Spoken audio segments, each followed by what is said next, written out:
আপনি নতুন বিবাহ করেছেন, স্ত্রীকে স্পর্শ করার আগে আপনার দুলাভাই আপনার স্ত্রীকে কোলে করে গাড়ি থেকে নামায়, এর চাইতে লজ্জার আর কি হতে পারে?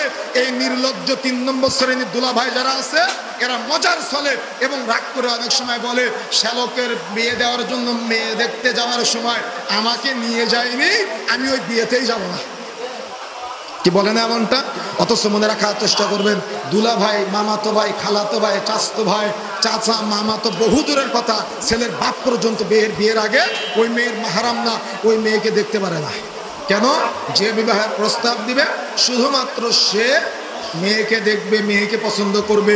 যদি ছেলেটা মেয়েকে পছন্দ করে, তাহলে ওই পরিবারের মেয়ে সদস্য যারা আছে, মহিলা সদস্য যারা আছে, তার মানে ছেলের মা, ছেলের খালা, ছেলের ফুফু, ছেলের বোন, একেবারে নিকটের মহিলা সদস্য যারা আছে, তারা মেয়েটার অন্যান্য বিষয়ে খোঁজ খবর নিবে। আর পুরুষ মানুষ যারা আছে, এরা অন্যান্য বিষয়ে আঞ্জাম দেওয়ার চেষ্টা করবে। এভাবেই সুন্নাহ পদ্ধতিতে মেয়ে দেখে ছেলে পছন্দ করবে এবং বিবাহের জন্য দিনদারিতা দেখে প্রস্তুতি গ্রহণ করবে। ছেলে একা মেয়ে দেখবে কেন? বিবাহের প্রস্তাব দিবে কে? ছেলে। সংসার কে করবে? ছেলে। ওই মেয়ের বিবাহের পরে তার সৌন্দর্য উপভোগ করতে পারবে কে? শুধুমাত্র তার স্বামী, পৃথিবীর আর কেউ না।